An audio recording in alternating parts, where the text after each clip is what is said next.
Hello, everybody. David Schuster here. Critics of Donald Trump have long said that he is crazy, but Donald Trump himself is now intensifying the argument that he has dementia, thanks to this. Well, President Trump says he wants to reopen the notorious Alcatraz prison off the coast of California to house America's worst of the worst. Keep in mind that one of the key signs of dementia is the inability to remember things or find the right word. And it's long been a symbol, Alcatraz, of whatever it is. I mean, it's a sad symbol. It's a sad symbol, whatever it is. Come on, Mr. President. But it's a symbol of law and order. And, it's got quite a history, frankly. So I think we're going to do that, and we're looking at it right now. Another indicator of dementia is the suspension of reality. White House staff say that they didn't have any plans about Alcatraz or even consider it until Donald Trump mentioned it this weekend. And even Fox News says the idea that it would be somehow inexpensive or easy to do is insane. Alcatraz, pretty forbidding, frigid place. Housed Al Capone, Machine Gun Kelly, Mickey Cohen, but it'd have to be rebuilt almost entirely. It's so outdated and crumbling. And here's the important part. It has landmark status. So there would be an avalanche of lawsuits that would probably tie it up for years. In other words, Alcatraz is not going to be reopened, even if Donald Trump somehow loves the idea because of a movie that he watched over the weekend. Another sign of dementia is confusion, as in not understanding or not remembering what your job is. President Trump, who told an interviewer that he doesn't know if he's required to uphold the Constitution. Don't you need to uphold the Constitution of the United States as president? I don't know.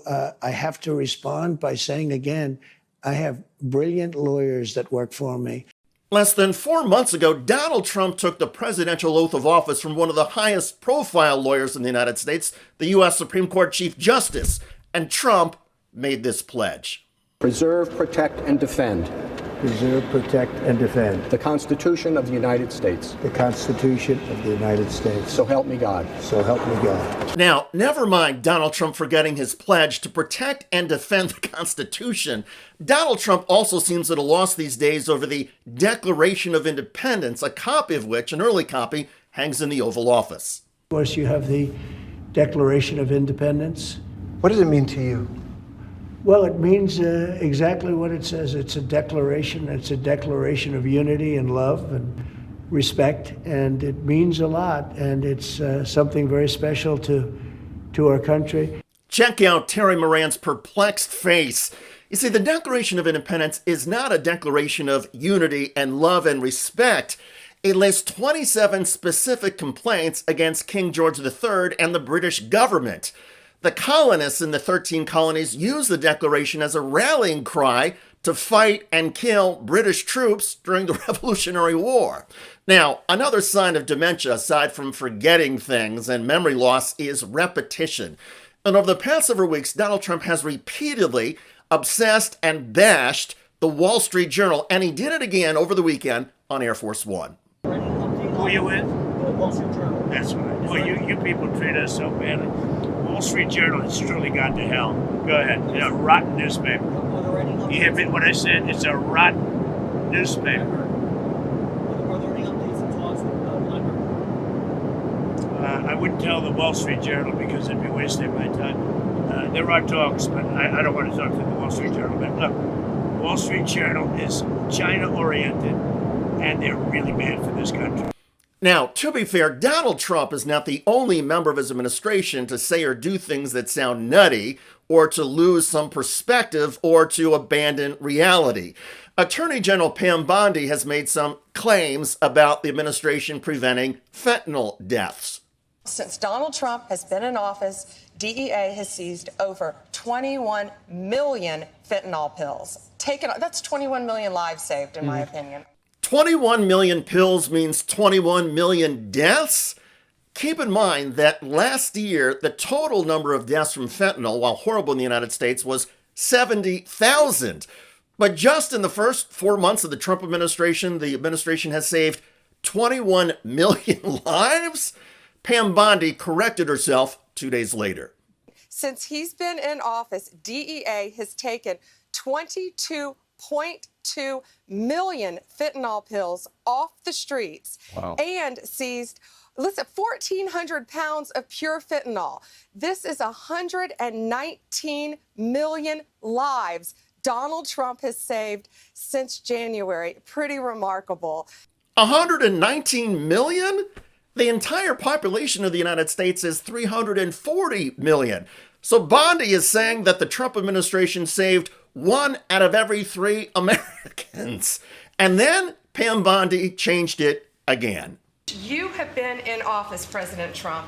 Your DOJ agencies have seized more than 22 million fentanyl pills, 3,400 kilos of fentanyl since you've been your last 100 days, which saved, are you ready for this, media? 258 million lives.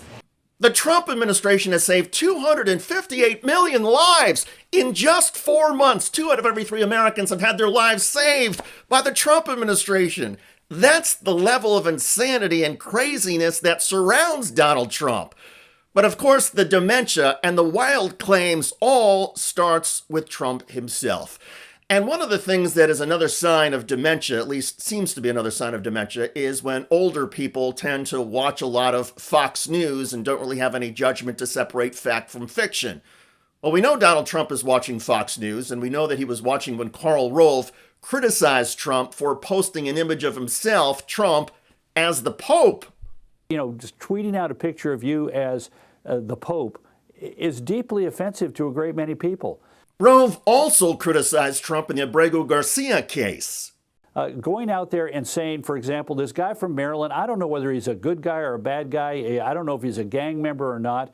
But the fact is bring him back to the United States, lay out the facts in a court of law, and get it done. Late at night on his True social media page, Donald Trump erupted. He thundered, "I don't need to have Karl Rove of Fox News to tell me what to do. The guy's a total loser who's been wrong about almost everything." Trump is like that old geezer who yells at the neighborhood kids, "Get off my lawn!" And by the way, a few more signs of dementia include lashing out and, again, losing all perspective and judgment. And clearly, Donald Trump's judgment is worse than ever. He is forgetful, he cannot grasp complex ideas, and he is clearly prone to fits of anger. Now, whether Donald Trump actually has dementia or not is irrelevant, because the U.S. Constitution's 25th Amendment calls for the removal of a president who cannot faithfully exercise the duties of his office. And clearly, Donald Trump cannot faithfully execute the duties of his office, and everybody knows it, perhaps even a majority of his cabinet and the vice president, who would be required to make that declaration in order to remove Donald Trump. But they lack the courage to tell the truth. And the truth is that Donald Trump is crazier and more insane than ever, and he is increasingly a greater danger to all of us.